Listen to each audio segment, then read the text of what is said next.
kuyore omugwata likorwasa semu y'abanyamye mbati barashirwa stage final chega kombe kiayo ekiakire koko asoko bawese semu ya Vihiga County semu yaka 13 asabora ngari kwa yakire koko asokorera ebiye wabye nkoyo kurwasa semeyo esago kyaira gwatani kuruchi timu au cha FKF Premier League ligi ya National Super League kira nasege kombe ekyo orapa kwa sodia baya balibanya muri bagabweterega kombe ekyo.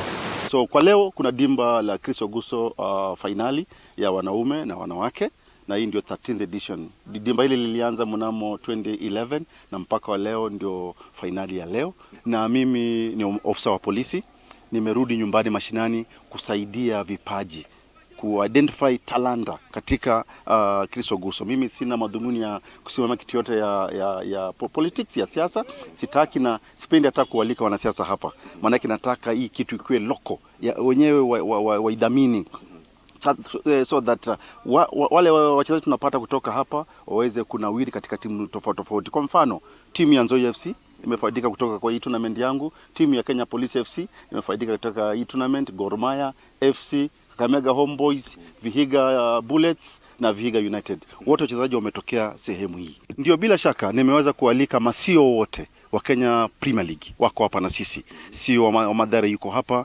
sio wa Bure yupo, sio wa Bidco yupo, sio wa Gor Mahia yupo, Rei sio wa Tusker yupo, atafika, sio wa Nzoia yupo, atafika, na sio wengine wa sita na watarajia kutoka Premier League. Alafu kisha coach wa Vihiga Bullets yuko hapa, coach wa Homeboys atakuwepo, na coach wa Mulembe FC atafika. Pia coach wa Madira kwa wanawake